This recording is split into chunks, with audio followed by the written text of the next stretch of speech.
Dun dun dun. Well, welcome back. It has been a long time. And I guess any discussion around that brings us kind of right into the episode. Um, it's been a really tough summer, and I'm not talking about myself and my own life. I understand that I've had it super easy compared to a lot of people, but every time I found a topic I wanted to do for the podcast, all of a sudden the there was something else that I wanted to talk about. All of a sudden the world was on fire and it was also drowning and everything was happening, and even back in on August like 6th or something is when Vancouver Pride was, and I wanted to do an episode about what it was like to be at Pride and like how Pride feels for me and like what it means for community and rainbow capitalism and all of this stuff. And I still really want to do that, so stay tuned. But afterwards, I just felt like really lost. I felt like there was so many companies there that didn't deserve to be there. Um, there was so much hope and love, but at the same time, there wasn't enough. And it just made me feel really broken. And obviously, I am privileged that a lot of my consequences of the world around us are mental, that I have to see it, but I don't have to experience it. And I have to know that it's happening, but I don't have to live through it. And I feel really lucky that I'm in that position, but at the same time, I have to allow myself to still be sad about it and to still feel awful about it and not know what to do. And that's just how I've really felt this summer. I felt really lost. I felt like I didn't know what to say. There's no words to describe how it feels to wake up every day and a new natural disaster has killed thousands of people, or the world is getting warmer and the oceans are rising and new diseases are coming out. And I feel like every time I open my eyes, every time I breathe, something terrible happens. And it feels like you can't even talk about it without something else coming up that you have to talk about now. And we move so fast through all of these things. We don't have time to process them. We don't have time to talk about them in depth. We don't have time to reflect on how they've made us feel or think about what we want to do about them, because we just have to move on to the next thing that's happening. And that's scary. And I feel scared. I feel like I don't know what to say anymore. And and that's a really hard position to be in. And I know that a lot of you guys feel the same way. So for this episode, I wanted to talk about those difficult feelings. The having the knowledge that I do. It's difficult to walk around every day and live my life like everything that's happening is normal, because it's not normal. It's our normal, but it's not how it should be. And I feel so sick of trying to accept that it is the way that it is, but not being able to, but wanting to so badly, because I just I just want to feel okay and not feel anxious and worried and scared all the time, but that's not our reality, unfortunately. And it's tough. It's so tough. And one of my favorite creators on TikTok, her TikTok handle is AYANDASTOOD. I believe it's Ayanda, but it could be Ayanda. I haven't heard her say her name, and I looked back in her TikTok for a bit, but I just haven't really found her pronouncing her name at all, which because it's not what her content is about. So don't quote me on the pronunciation. I feel really bad that I can't find it, but it's AYANDASTOOD. And she is, I'm not sure if she's like a licensed therapist or psychologist, but she's a very, very wise woman. She talks about a lot of spiritual stuff in more of a psychological way and less of like a practice way, if that makes sense. And one thing she said that stood out to me that I'll never forget is we feel lost in life and we feel like we don't understand life. A lot of the times it's because we won't accept that there are paradoxes of life. For example, you are both unique and special and amazing and different and deserving of all the most wonderful things. And at the same time, you're not special. You're not unique. You're not one of a kind. And when we accept that we are so much like other people, but we're not at the same time, that how we feel and how happy we are is so, so, so important, but it's not more important than another person's happiness or the way that another person feels. And so when we come to understand that there are paradoxes like that in life, that you can be both happy and sad at the same time, that you can be both successful and feel unsuccessful at the same time, that you can have a wonderful, amazing family, but also feel very alone at the same time, that you deserve all the best things in life, but you also don't necessarily deserve them or are entitled to them. If that makes sense, I'm trying to really structure it in a way that 100% solidifies it, because of what I don't want anyone to hear is that I'm saying you're not special, because the thing is that you are special, but it doesn't make you more special than someone else. It doesn't mean that you're some gem of the earth and everybody else is below you. And so once you accept that you are both amazing and special and wonderful and beautiful and deserving of all good things, and at the same time you're not more special or more unique or more beautiful or more deserving than anyone else, then you start to paint a picture and it starts to help you understand the world a little bit better. And what I'm leading into with this is that I oftentimes find myself thinking back to that piece of advice that she gave to me, like not directly, obviously shared it with a bunch of people on the internet, but I think about that when I think about the state of the world, because it's a paradox. I both believe that we have a chance to figure this out and a chance for a future, but I also know that the world is never going to be the same. We're not going to bring it back. It's not ever going to be what it once was. And that is really, really, really hard to accept. And a lot of the time, when you accept this, you accept it and you crumble. You become small, you feel helpless, you feel weak.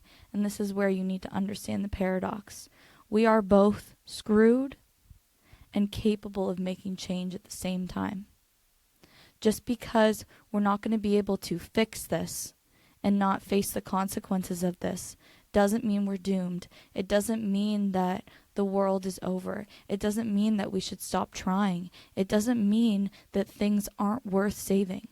It doesn't mean that we aren't worth saving. We deserve a second chance, even if we didn't do anything to deserve it. But that's the thing about the earth, is that she doesn't decide whether we deserve second chances or not. We do. So if we're going to give up on ourselves, humans, if we're going to give up on ourselves, if we're going to give up on this earth, then that's our choice. It is not the earth doing this to us. It is us continuing down a path where we are doing nothing to try and fix it. So that is what I really want you to be able to pull away from this, is that you are allowed to feel helpless and to feel sad and to feel weak and like you can't do anything and feel angry and anxious and afraid. But at the same time, you cannot allow those feelings to push you down and hold you down and make you feel like there's no point. Because I said this in an earlier episode, but what happens when you give up is you don't allow for the chance that you might win, that you might change, that you might get better, that we might make this world better. Even if we can only make it a little bit better, isn't that worth it than nothing at all? And I think that's what I said in a previous episode, is that when I think about giving up, I think that if I give up, there's only one option. But if I don't give up, there is hope for change. I know that we are never going to get the change that a lot of us have been asking for so long. I know that we can't ask the trees to come back to life. We can't ask the earth to do things for us that we need to do ourselves.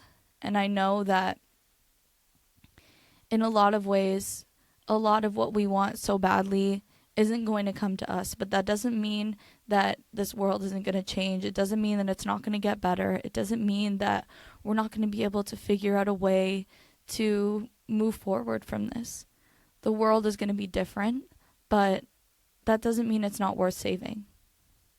So I feel really lost and confused, and it's hard for me to even collect and hold this information, because I know that it sounds so difficult to truly believe that we have a chance to be better. And it's so difficult when you're in a world that's throwing all these individual problems at you to try and think about the wider society as well. Because it's not that we have climate change and we have all these natural disasters happening, but that's our only issue. The bigger problem is that a lot of people don't have time to worry about climate change, because they have to work 3 jobs, because they have to go to school and study, and they have so much pressure on them, because they can't afford a computer, because they don't know when they're going to eat their next meal. So a lot of people don't have the luxury of only worrying about societal issues in a lot of the ways that I do. Because I tell a lot of people, I know that my anxiety a lot of it would go away if the world was to move towards being a better place. A lot of my anxiety comes from the world around me and what I see and how I take it in. And I'm working on this. I'm not saying it's healthy. It's really not healthy, but like absorbing all of this pain from the world around me and making it my problem. And that's where so many of my issues come from. So that's why I'm able to spend so much of my time focusing on these problems and trying to solve them in my head and thinking critically about them and writing essays about them and doing these podcast episodes, is because I have the capacity in my life. I am stable. I know when I'm going to eat and how safe I am when I fall asleep at night. I know that I have a community of supporting people in my life that love me and that would have my back if something were to go wrong. So I have the capacity to worry about other things. And what actually capitalism does is it removes people's capacity to worry about larger societal issues. It creates so many individual problems. And then neoliberal society further individualizes us. And just to go back, I did do a little bit of an episode talking about capitalism and neoliberalism, but just in case anyone missed it and, is listening to this one first, I'll do a brief overview, because I know that those aren't terms that everybody quite understands. But capitalism is kind of the social, economic, and cultural society that we live in right now, that basically turns everything into money and turns everything into profit. Money is what matters the most. And this is just a very, very simple, basic explanation, but it capitalizes on everything. It creates a market for everything. Everything is commodified. Everything has a price, even people, even lives. It turns life into product. That's inherently what capitalism is, and that's what we live under right now. It's why we call trees, who are living beings, we call them lumber or paper, because we're not calling it what it is because it's no longer the living being, it's a product, and that's what capitalism does to us. And then neoliberalism is a version, I call it a version of capitalism. Some people would disagree. I'm fine with that. I'm open to interpretation. In my mind, it's a version of capitalism where with an emphasis on the free market. So what neoliberalism does is it says, okay, everything is a product, and now we want companies to be able to sell those products and create markets without interference from the government. So the government under neoliberalism has little ability to regulate companies, and it's very focused on individualism. It wants people to think of themselves, and it's a very selfish, self-centered structure of society.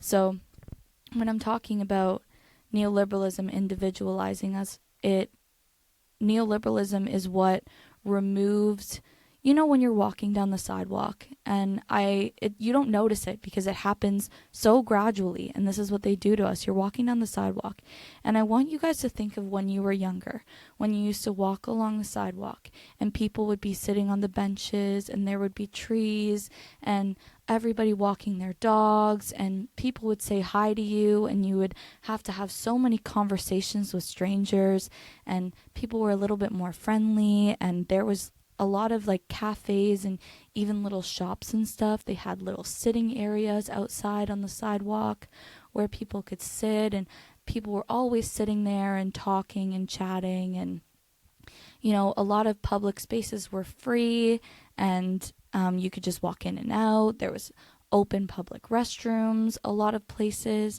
And now look around, you don't see that. That's neoliberalism.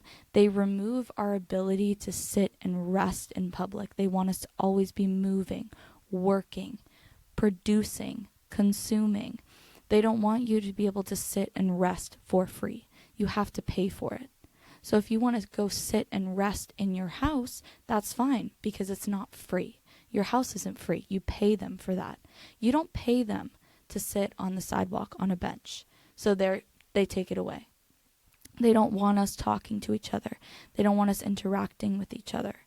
And we have become so individualized that we worry so much about our own problems, we don't see how many other people are suffering from the same things. And that's how I'm going to kind of tie it back into my main point of this topic, is that it actually stops us from accepting and moving forward towards the future together, because we don't talk to each other. We don't share our emotions with each other. We don't share our grief with each other. And in one of my classes with Litsa, who came on the podcast a couple of episodes to talk about the so-called refugee crisis, we were discussing in her class how important it is in a lot of cultures to publicly grieve the death of someone, because we see it here in North America especially. We see it as people are trying to make us feel bad for them. They're trying to make us feel sad. They're trying to force us to take on their problems. But what it actually is when people lose someone that they love, we are social creatures. Humans are social creatures. We need community. We need to grieve together. And what happens when we isolate ourselves in our grief is we can't help it.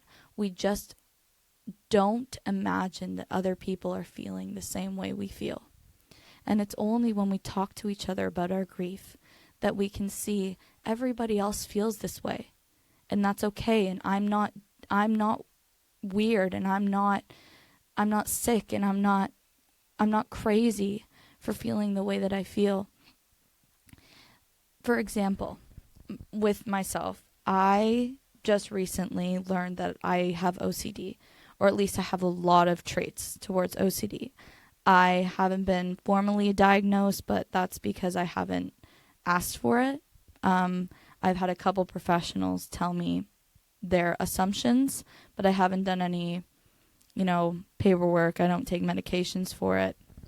But I recently learned that I have OCD. And if you have OCD, you know that intrusive thoughts are not, should hit that wall, or oh, you know, what happens if I just like kick this apple, or like I should just throw this across the room. Those are impulsive urges, and those are, I'm not saying they're not a mental illness, because they very much are, but intrusive thoughts are actually different. So my whole life I've struggled with a little voice in my head that all of a sudden out of the blue just tells me like, you want to do something bad. And I'm not going to get so specific because I don't want to trigger anyone, and it's a really shameful feeling to even like openly talk about some of the things that the voice in my head says to me. But the issue with OCD is that it's actually attacking my moral character. So it's things that I would never do. It's things that I would never even think of doing. I would never do that. But all of a sudden my brain tells me I want to. And I think I'm an awful person. And I spent my whole life thinking that I had this like dark, evil side of me that I couldn't tell anyone about, because I felt like that was who I am. And if I said it out loud, that I would become that person. And it wasn't until, I'm so emotional talking about it. It wasn't until I went on TikTok and I saw somebody talking about an OCD thought that they had. And they were so vulnerable. And they said something that like was awful. I think they said something like that their brain a lot of the time tells them that they're racist, and tells them that they want to say racist things, or like commit hate crimes. And this is not who that person is. They've never hurt anyone before. They've never said anything to anyone mean. But there's this little voice in their head that tells them that they want to, and says that they're a bad person.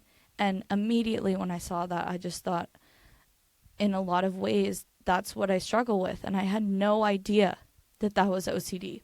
I had no idea, because I had never talked to anybody about the way that I felt, because I was so ashamed. And I felt like I was crazy, and I felt like nobody would understand. And turns out there's like millions of other people that have the exact same thoughts every day that I do. And once I realized that, it was like the weight of the world was lifted off my shoulders. And in that way, that's what being in community with each other and grieving publicly is about. It's about, we need to share our thoughts, our beliefs, our doubts, our insecurities, our soul. We have to share that with our communities, because that's what brings us closer. That's what makes us feel like we belong. That's what makes us feel like we're a part of something, a part of a whole. And we are, and that's what community is. So circling back to the point here is that in my title, I said grief, acceptance, and the future. And what I mean by that is there is something we're missing right now about the state of the world. And that's, we're not publicly grieving about it. We're sitting in the privacy of our homes, and sometimes we share it on the internet, but that doesn't mean we're connecting. We sit in the privacy of our homes, and we cry alone, and we're scared alone. And maybe we'll talk to a few of our friends about it. But the only time that I've ever felt better and felt like I could finally accept and create change is when I went into my classrooms at university and I heard the way that the other kids spoke and their fears and the things that kept them up at night. And I just thought, like, me too. Thank God I'm not the only person that feels this way. And then all of a sudden, it wasn't that the whole world was on my shoulders and I had to do something about it. It's that I realized there's so many people carrying this weight with me.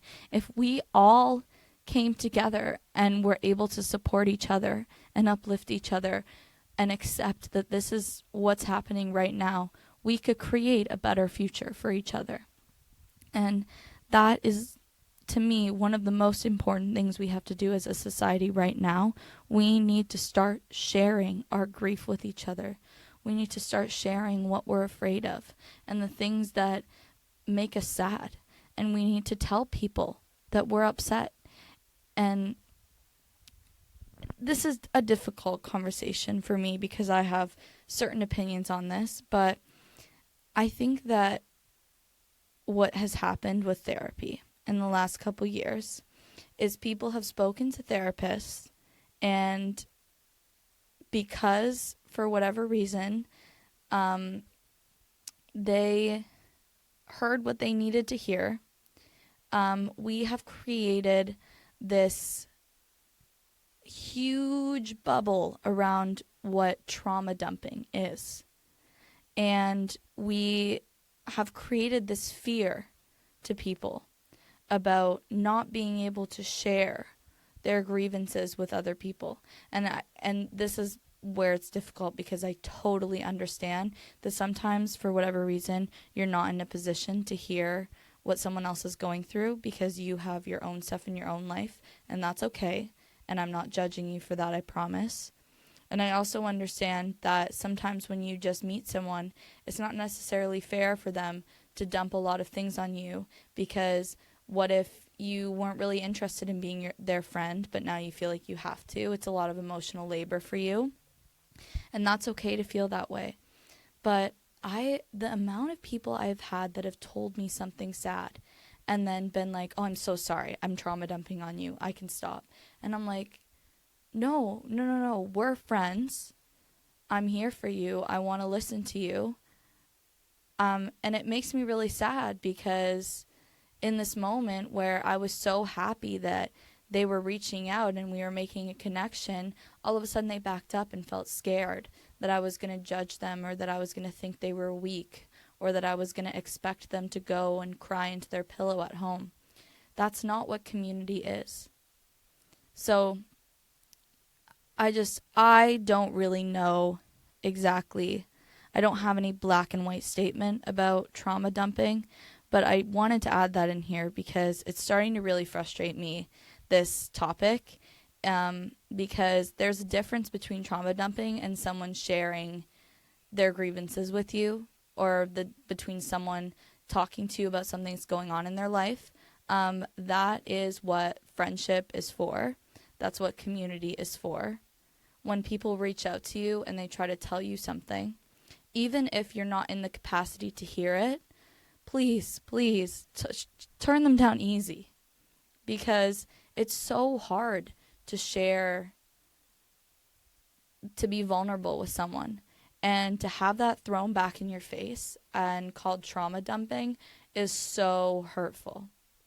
So I just want everybody to be careful sometimes when we talk about trauma dumping, because trauma dumping is essentially when you dump a bunch of heartbreaking, gut-wrenching information onto someone all of a sudden in a space that's not appropriate, to maybe a person that's not the appropriate person to talk to. For example, your mom talking to you about how your dad cheated on her and how they got a divorce and now he has a new girlfriend, that's trauma dumping. Your parents should not confide in you about their divorce. They shouldn't come to you and ask you to fix their problems. But if your friend comes to you and they say, my parents are getting divorced, I don't know what to do, I'm so confused, that's not trauma dumping. That is your friend coming to you as a friend and needing support from you. If you're not in a position to hear that, that's okay. I want to be really careful, because I'm not saying that every time you reject someone who needs support that you are not in the right, because a lot of the times you very much are. But I just definitely wanted to bring that up, because it's something that I think a lot of people have used to manipulate people. Like, I've had some of my friends come to me and say, like, I was confiding in someone about something, and then they told me they didn't want to see me anymore because I was using them, or I was trauma dumping on them. And I just thought, and they tell me what they said. And again, there are situations where this is very much true. I'm only talking specifically for a lot of situations I've seen in my life. This purely anecdotal, like just my own experiences.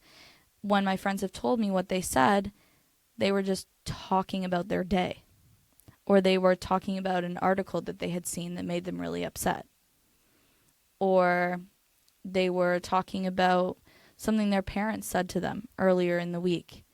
And it confuses me. It confuses me. So I guess maybe if someone is reading this or reading this, if someone's listening to this and they're the type of person that can't handle someone talking about their issues to them, I'm curious to know how you handle those situations, because from what I've experienced with some people like that is they really turn it around and make me feel like a bad person for confiding in them. And I don't really think that's fair. But I also understand, and I would never get mad at someone for telling me they don't have the capacity to hear me out. But I don't know, I'm curious, because I think just the way my trauma is, I am a fixer. I like to fix people's problems. So I love listening to them because I love helping them fix it. It genuinely makes me feel at peace to help people fix their problems. I have issues when it comes to sometimes, because I do that thing that a lot of wives say their husbands do, where they're like, oh, I forgot to go to the grocery store today because I had so much going on and blah, blah. And I'm not saying right away I say this, but eventually I'll say something like, maybe you should write it down, or like put a note in your car when you think of it, like gotta go to the grocery store. Because these are things I do, right? Like I have ADHD, I forget things, I have coping mechanisms. And then sometimes I get in trouble with people because they don't want to hear a solution. And that's fine. I'm not saying that I'm right and they're wrong, because I know that they're right but what I'm more saying is that I know I'm a fixer. So I think the term trauma dumping and like the thought of trauma dumping just seems so like strange to me, because I couldn't imagine somebody telling me something and me feeling like I didn't want them to tell me that. But that's my own issues. That's my own trauma. I'm not saying that I'm some better person. It's actually a problem that I have, and I'm working on it in therapy. But the reason I'm saying this is because I'd be interested to know from someone that doesn't think this way what it feels like when someone tells you something like that. Because to me, it doesn't feel good, but it feels good that they trusted me. It feels good that they confided in me. It feels good that I can help them. It feels good that they thought that I was the type of person that would not judge them. So I'm just interested if any of you guys would be comfortable with letting me know like how it feels for you when someone confides in you, as being someone that doesn't have the capacity a lot of the time to do that. But yeah, moving forward, it's a crazy world. And the only thing that ever makes me feel better is when I get to sit down with my friends and talk about it. And sometimes we laugh and sometimes we cry, and that's okay. But I really need you guys to understand that it is okay to be sad, to be angry, to be anxious, to be frustrated, to be confused, to feel lost, to feel hopeless, to feel small. It's okay to feel all of these things. So many other people feel these things. Please, if you're comfortable with being vulnerable with someone, talk to your friends, talk to your family, talk about what they're going through in their life, the issues that they're having. Because in the times that I do that, I make such amazing connections with people that truly help me to accept the world is the way that it is, and they allow me to see hope for a better future with my community and with the people around me and the people that I've shared these things with. That's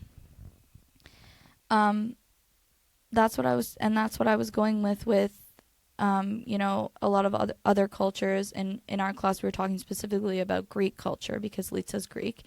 And she said that when they go to funerals, sometimes they'll grieve for even up to a year.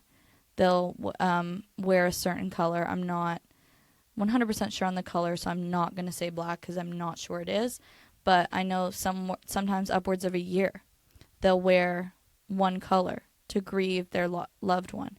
The entire community, even people that didn't know this person, will come to the funeral because culturally, they understand the importance of public grief, of feeling connected to your community, that there's people out there that support you and love you and want you to be okay and want to be there for you. And if we can build a world where we have stronger communities, we will be an unstoppable force. We will seriously be able to do anything. We can create our future. And that's, again, like I said, where my title for this episode came from: Grief, Acceptance, and the Future. Because I truly believe that the only way we can move towards a better future is if we grieve publicly, if we feel emotions publicly together as a community, and we accept these things together as a community. Can we then move forward into creating change? There can be no change that happens without an admission of what's going on, without an acceptance of what's going on. And you cannot accept anything without first grieving it, feeling sad about it, feeling all the emotions of it, without working through it, without talking about it. You can't truly accept something that you haven't worked through. And that's where my kind of one word of grief came from. I could have put a lot of words in there, but I think grief is important because it's a big emotion that we're taught to bottle up inside. Even for me, I know in my life I don't talk about the grief that I experience a lot because it's hard and I wish that I could. And whenever I do talk about grief, I leave the conversation feeling so much more at peace, so much more whole, so much more connected to the people around me. And I think that we just need more of that in our society. We need to grieve together so we can accept this together and so that we can move forward together. Because the only way out of this giant pit that we've dug ourselves in is to work together to get out. And it's not going to be easy. And the pit is still going to be there when we're out of it. And we're going to have to, it's going to take a long time to fill up that pit we dug. And a lot of people are going to fall into it. And we're going to lose a lot. And we're not even going to recognize the world that we once had when we're done. But I want you guys to know that, like the paradoxes I was talking about in the beginning, I both believe that there is hope for the future, and I believe that change is possible, and I believe that humans can be better, and I believe that we can create a world that humans are beneficial to the environment, that I guess that all humans are beneficial to the environment, I should say, because a lot of humans today work really, really, really hard to be beneficial to the environment, especially Indigenous peoples and especially majority of people in the global south, actually, who contribute nothing to global warming and climate change and pollution. So we could work towards creating a world where all humans can benefit the environment and can help the earth flourish. And I believe that is possible. But I know that that is a dream that will only exist in my imagination. Like, the result that I want is not going to happen. We don't know what the future is going to look like. And it's not going to be pretty. And it's not going to be fun. But there is hope there. And there is change that's happening. But we are not going to get anywhere sitting in our houses, laying on our bathroom floors, crying, asking the universe why we have to experience this, why we can't do anything about it. We're not going to get anywhere. And of course I'm getting emotional because I'm talking from personal experience here, is that doesn't help anyone. Getting yourself stuck in an emotional state where you feel alone and you feel weak is never, ever going to help. It's not going to create change. It's not going to make you feel better. It's not going to make your life better. I understand that that's what you have to do sometimes. Trust me, I'm not saying I'm never going to do that, because I will. But the important part is that you get up, you call someone, and you talk to them about it. Talk to people about it. Let people know how angry you are. Because something about this society, we put an emphasis on being polite and having etiquette and not disrupting anyone else's emotions or moods, and you're supposed to live your life in a way where you don't trigger anyone, you don't say anything wrong, you don't make anyone feel sad. So when we go to school, we go to work, we go out or whatever, we don't want to bring up sad things. We don't want to bring up things that make us angry. And that's not fair.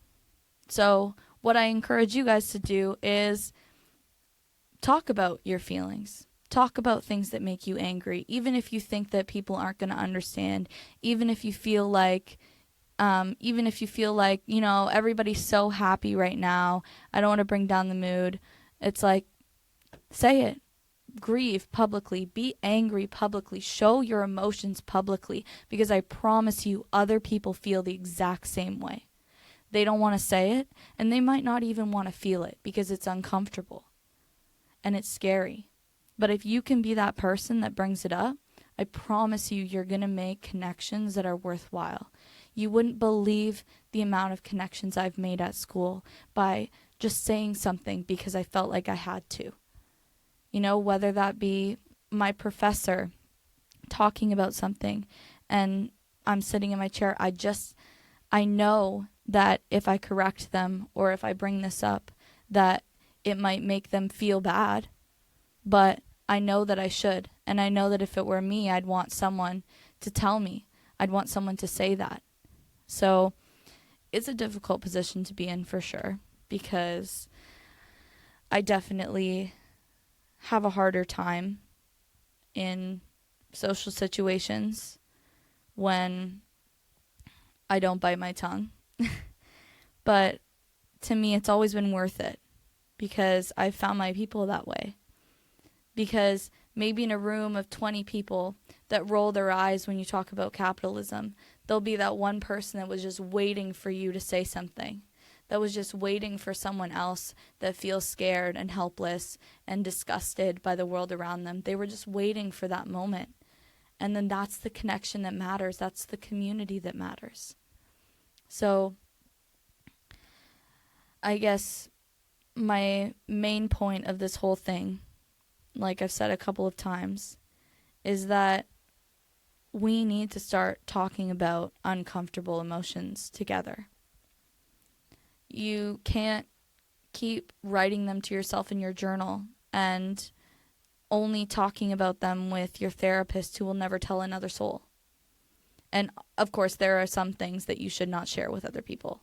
Okay? So if someone's telling you, maybe that's not something you share. I'm not telling you to share it. I'm saying your anger and your fear and your sadness and your anxiety and your grief, all of those super uncomfortable emotions that you feel like you don't want to burden anyone else with, I promise you that's exactly what we need in this world right now. I'm sick of walking around and everybody just pretending like they're happy and then nothing is wrong and everything's fine. It's not fine. We're not fine. Nobody is fine. This world is scary. It's scary, and it can be really sad and depressing, and it can make you really angry, and that's okay. You don't have to be happy. You don't have to push it down and pretend like you're not upset. You're allowed to be upset. You're allowed to be angry. We should be angry. And the only way that we're going to move out of this, again, pit that we dug ourselves in, like I said, is by sharing with each other that nobody else wants to be in this pit. And that's like, I'm going to come into like a perfect metaphor here that I just thought of off the top of my head. So imagine we're all in this pit, right? And one day you're just standing in there and you're thinking like, oh my God, I actually hate it in here. Like, this is awful. Everyone else is thinking that. Nobody really says it. So you're not going to be the one to say it, right? You don't want to say you hate the pit because like we're all in the pit. Like, that's kind of awkward. Like, what if people like the pit? What if they reject you for not wanting to be there? What if they're like, well, this is our situation. Stop complaining about it because you're making everybody else upset. But in your head, you're thinking, God, I just hate this pit. I hate being in here. I want to leave. I don't like this. Then all of a sudden one day, you just decide, screw it, I'm going to say it. And you say to someone, I really just don't like being in here. It makes me really sad. I don't like it at all. And then that person is like, oh my God, I hate it also. I also hate it in here. There's no way we can get out of this pit by ourselves, though. So then you go and ask a few other people. You're trying to find people to get out of the pit with now. If you find enough people, you'll be able to get out. You're going around, person to person. Oh, I don't like this pit. I don't like this pit we're in. It's not fun for me. I'm not having fun. I don't know why. So other person, I've been feeling like that for a while now. I didn't know. So I guess what I'm trying to say is, so imagine all of these people standing in this pit, and they're all pretending like they're having a good time because they think that everybody else is having a good time. So they don't want to say anything. But then the minute one person says something, everybody else that's feeling that way now is significantly more comfortable with coming forward and saying they're also not happy in that situation. And then all of a sudden, you figure out that there's so many people that don't like it in the pit, and they just didn't really know what to do about it. And they felt like they were the only one. So they didn't say anything, and they just accepted it. But now that you've grieved publicly, I'm going back to my title. Now that you've grieved publicly, you've aired out the emotion, the negative emotions that have brought the morale down. Everybody's feeling really down now. Angry, upset. People are starting to notice there's no way out. Fear. And you're sharing all these emotions. Now change can happen. Because before, what you did was you accepted your situation without understanding the emotions, without working through the emotions. You just accepted, I'm in the pit. This is what it is. So that's why change couldn't happen. The only way for change to happen is to talk about how you're angry. It's okay if this is the way that it is. But that doesn't mean that you have to be okay with it.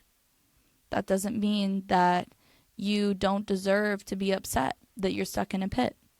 Even if there's literally no way out of that pit, you are still allowed to stand in there and say, I don't like it here. And I think that's what people miss a lot of the time, is that they feel like they don't deserve to say something negative about the society we live in. They feel like what's the point? What's the point in saying anything? Nothing's going to change. Well, also nothing's going to change if you don't say anything. And I think I mentioned that earlier. That's the choice. If you do nothing, nothing will happen. If you do something, nothing might happen, but also something might happen. So either choice, of course, you have a chance of nothing happening, but you have a 100% chance of nothing happening if you do nothing. So I don't know. I don't know exactly the right words to say to people because it's so hard. It's so difficult. But life is going to be so much better if we can do this as a society. And it starts with us. It starts with you. It starts with me. It starts with me. It's, for me, my OCD, it started with that one girl who felt brave enough to share her intrusive thoughts on the internet. People were ridiculing her and mocking her and criticizing her. And she didn't have to do that. She didn't have to make me feel like I wasn't crazy. She didn't have to say that publicly so that other people could know that they weren't alone. But she did it anyways, and it's uncomfortable. And it created a lot of really uncomfortable feelings. But from that, so many people felt accepted. So many people were able to go and get the help that they need because they finally understood that they weren't alone. And that if they went to a professional and told them about this, that they wouldn't be ostracized or criminalized or judged. That what they were feeling had a name and had a reason and had ways that people can cope with it. And so she didn't have to do that for me, but because she did, me and so many other people are better people now.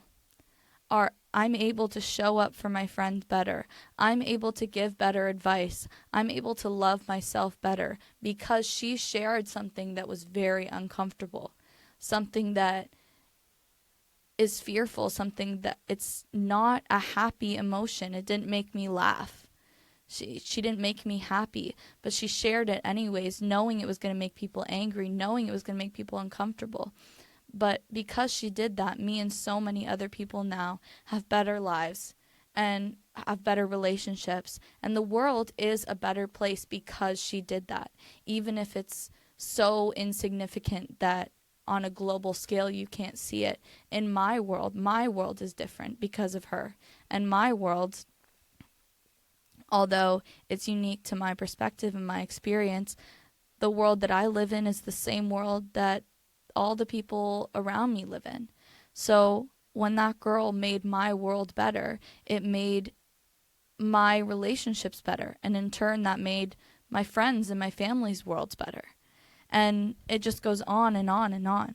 So every time you feel like, that you're all alone in an emotion that you're feeling, that you shouldn't tell anyone about it because you don't want to make people uncomfortable, or you don't want to make them sad or angry, that is not your burden to bear.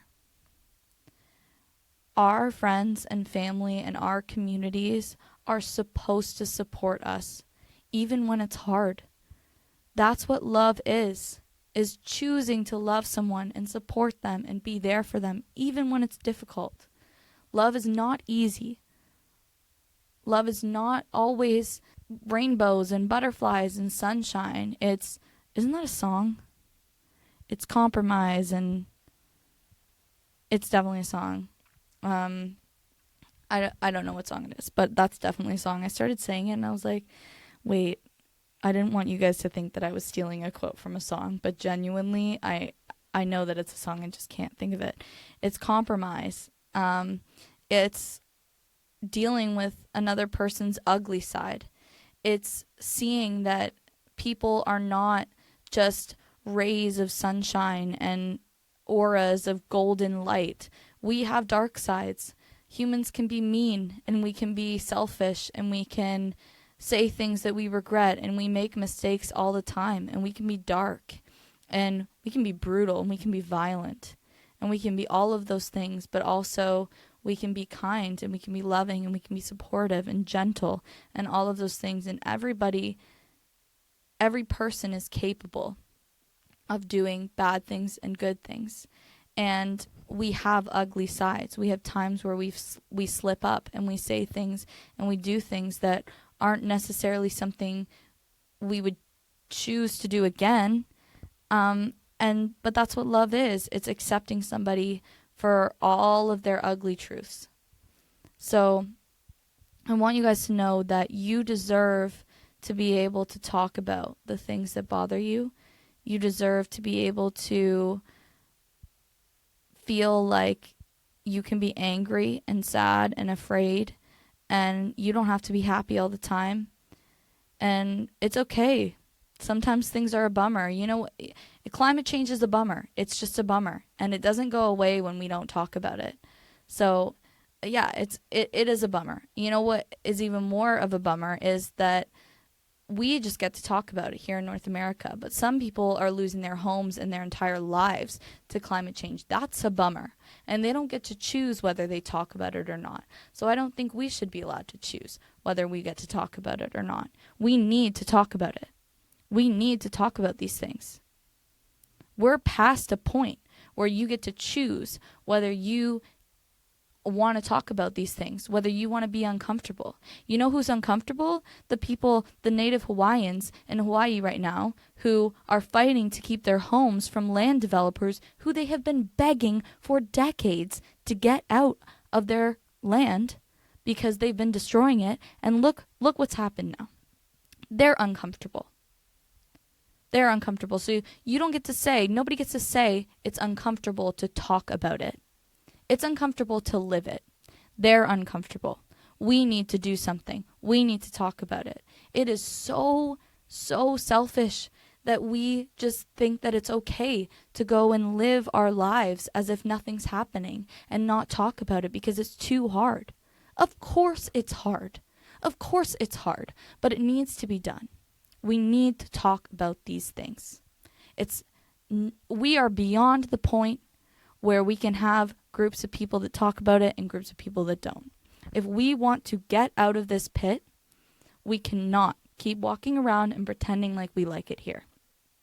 You don't have to pretend like you like it here. Nobody has to pretend like they like it here. And please, please, please try not to make somebody feel like they have to pretend that they're okay all the time. Because I understand that it's difficult. I understand it's hard. But we're not really at a point right now on this earth where we get to pick and choose whether we want to care or not. We have to care. I don't want to start caring when it's my home that's on fire.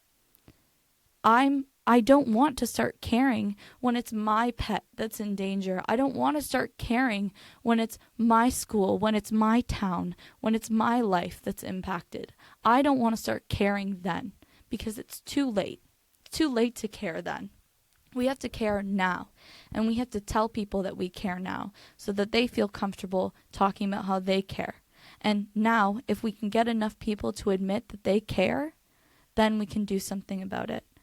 But we're not going to get anywhere. We're not going to create a future by saying the world sucks. It is what it is.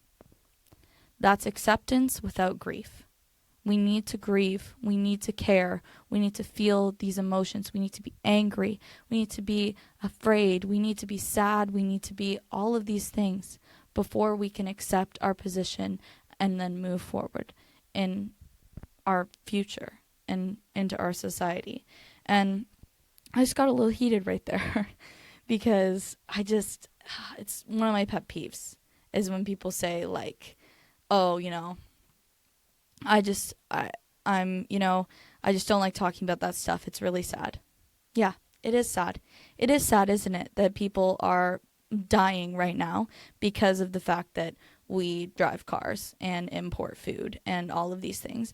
Our lifestyles fuel the destruction of the earth. And so we're not allowed to not care. And I want to be very specific right now. I'm not saying it's our fault.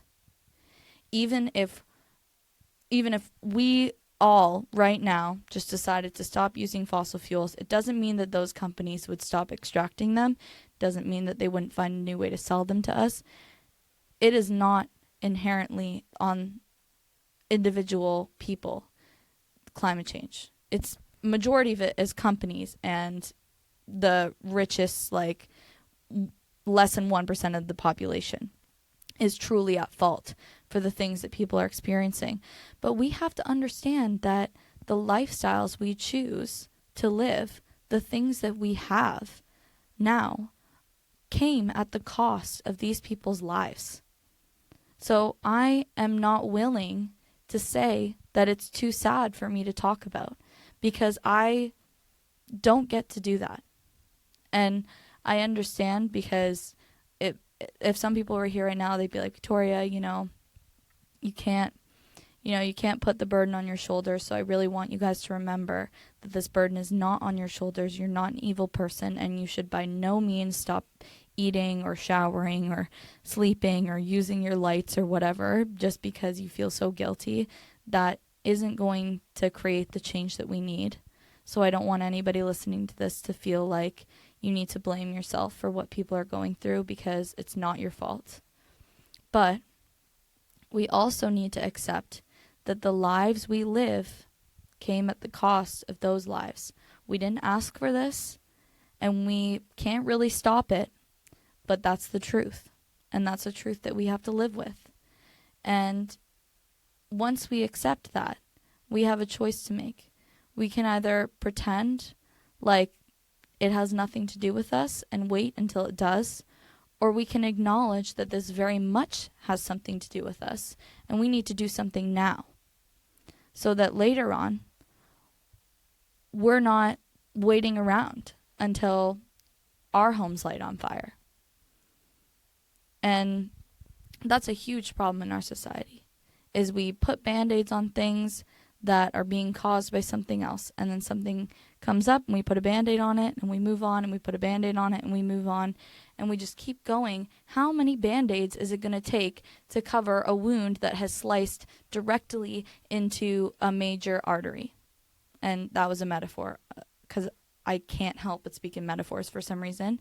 But we live in a society right now, and imagine our world is a body. And right now, the jugular vein of the body has literally been sliced. And all we're doing is using little drugstore Band-Aids on it. We, A, need serious, serious attention on that slice.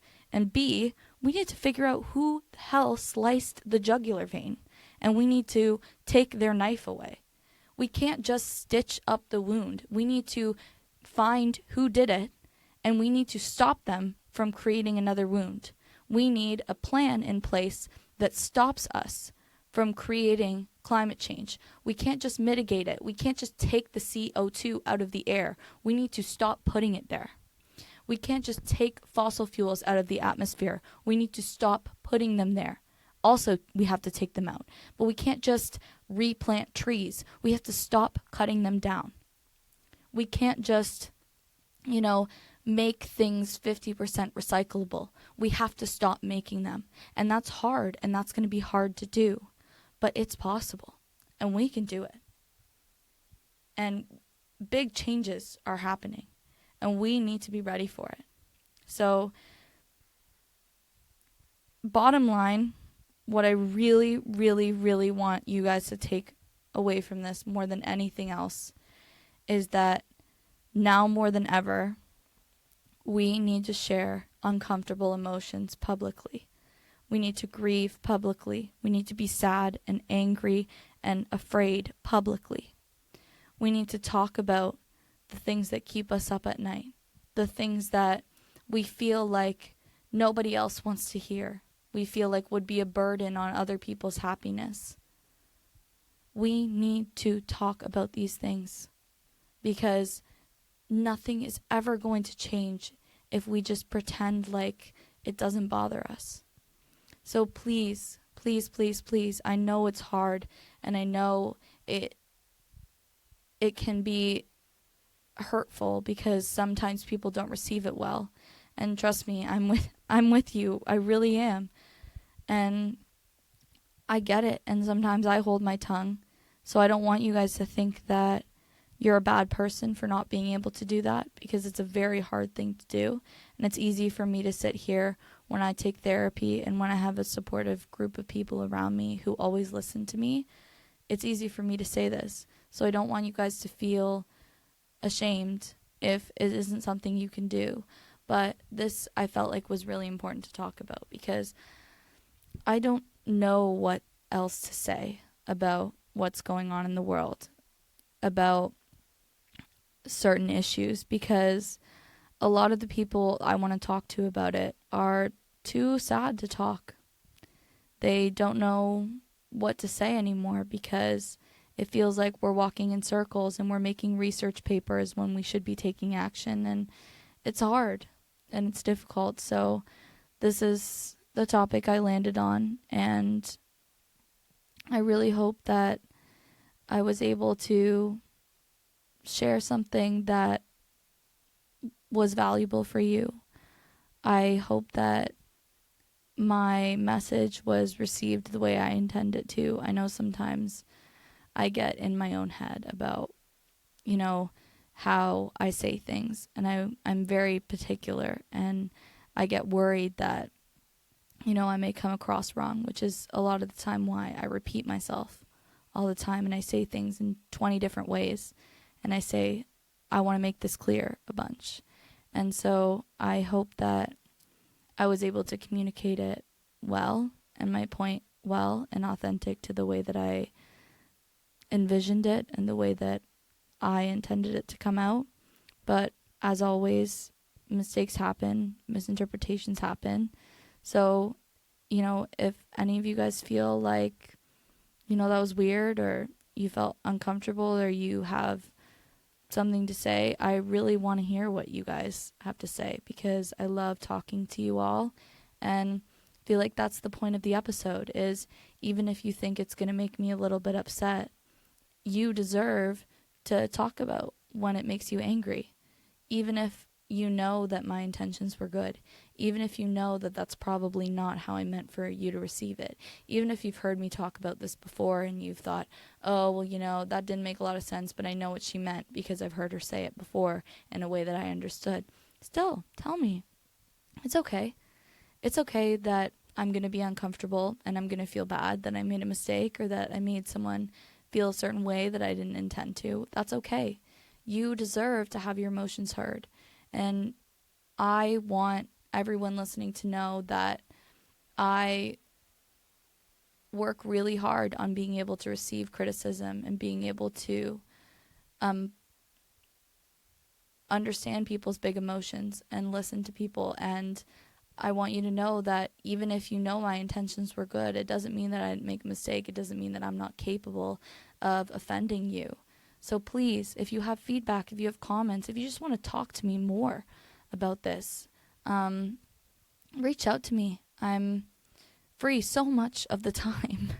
And I love talking with people about this stuff because, like I've been saying this whole episode, I know how important it is to share my grief and my anger and my emotions with people. And although I'm working on being able to feel them and being able to express them, I know them and I know when they're there.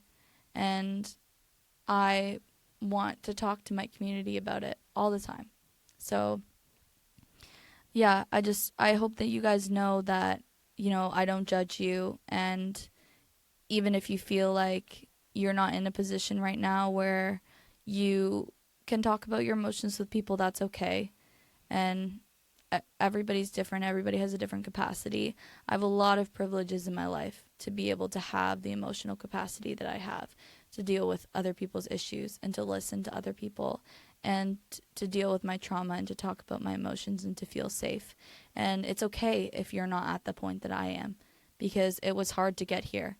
And I had to have a lot of privilege in my life to have the opportunities to get here, to be sitting here, to be talking about this, to know and to understand my feelings, to be able to pay to go to UBC, to have these classes taught to me and to have all this information and meet all these people. It's like, it's not easily accessible and it's not easy to do.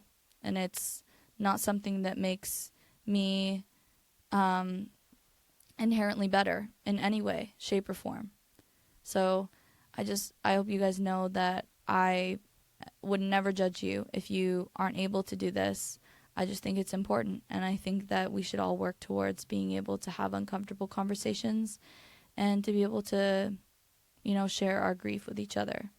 So, I don't know what my next topic is, and I don't necessarily know when it's going to be out, but I'm hoping to have another one out before school starts. That's pretty soon, so can't make any promises, but I'll definitely be talking to you guys more like throughout the school year. I'll just have so many more ideas and I'll be a lot more inspired and I'll have a lot more like topics and conversations that I've had in school and stuff that I'll want to bring up here. So I'm definitely excited for this next year. I'm excited for all that education is going to have to offer me. And I look forward to talking to you guys again soon. I feel like I'm saying bye to someone that's literally not here. So I'm just going to hang up. It's not called hanging up. Okay. I'm going to go because I'm an awkward person and I don't know how to end these ever. So I hope you guys all had a wonderful weekend because this is going to be released on Sunday. Preemptively, I hope you guys all have a wonderful weekend, but when you listen to it, it's going to be had. And a wonderful life. And I hope you enjoyed and I hope you stick around for further future episodes. And also reach out to me if you have any questions or any comments or concerns or literally anything you want to say to me at all, please. I love interacting with you guys. Okay, bye.